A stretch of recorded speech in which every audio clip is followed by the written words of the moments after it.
All right, so I'm going to talk to you a little bit about my schedule.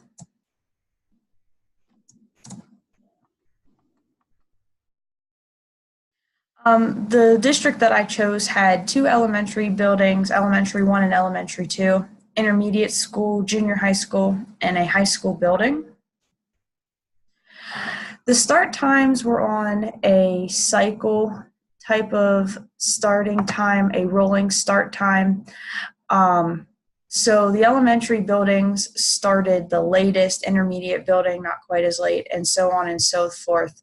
The elementary buildings ran on a 6-day cycle, intermediate building on a 5-day cycle, and the junior high and high school buildings are running on a modified A-B block schedule. I did put the intermediate building on a 5-day cycle because it wasn't specified. Looking back, I probably would have been fine keeping it on a 6-day cycle. I think I overthought that a little bit.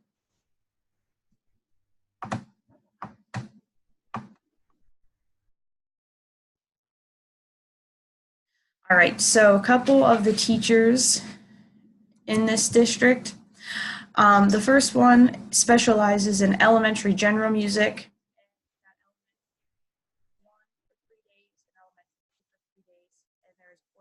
Chorus for 40 minutes, and that happens once a 6-day cycle, which is pretty standard for an elementary school.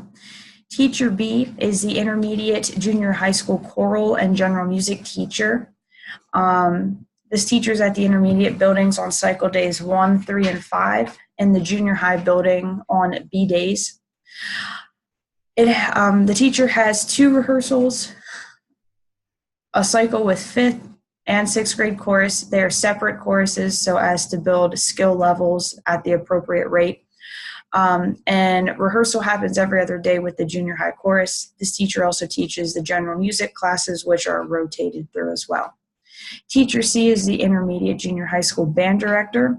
In this district, band starts in 5th grade due to the fact that it is a little bit more complicated with larger instruments to start students in 4th grade. While it's not impossible, and I am not opposed to 4th grade starts, I had to have some sort of rolling start rate, which I'll get to later. So this teacher is at the intermediate buildings on 2 and 4 and part of day 5. So day 5 is split with the junior high school building. And that is one of their days that they're only there half a day, and then they come back and do a rehearsal later. Teacher D is the orchestra director, and they are the 5th through 12th grade orchestra director. Orchestra starts in 4th grade. So teacher D is at the intermediate school on day 1, junior high school on B days, and at the high school on A days, twice a 5-day cycle.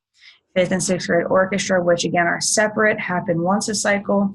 Junior high orchestra happens every other day, and high school orchestra happens twice every 5 days. There's plenty of space for group lessons for both band directors and the orchestra director. So the other band director, teacher E, is the high school band director. They stay at the high school the whole entire time because of the large amount of small group lessons that will happen due to homogeneous lesson groups because of the instruments. And teacher F does the orchestral starts in 4th grade and is in each elementary building once a cycle, and then is at the high school the rest of the time running lessons, doing choir there, and also doing modern band. This community has a value of close knittedness, I guess you could say, and it provides many opportunities for student group performances. Some challenges that I had were getting the orchestra students started sooner than 6th grade, and trying to get the times to work out evenly for the block schedules at the junior high and high school levels. So here's what I did. I had the high school choir director do the starts because they essentially don't need as much small group lesson time because there aren't as many parts in a choir as there are in a band for high school. The times didn't really work out 100% evenly, but neither does a regular school day. So some of the special aspects of this is that there is a specialization. Each of the teachers is specialized. Every instrumental ensemble has small group lessons, and then the choir gets it then as well. And there should be a good percentage of retention. Students can participate in all ensembles because of rehearsal times not conflicting. And students can play a stringed instrument and a band instrument since they will not be starting at the same time.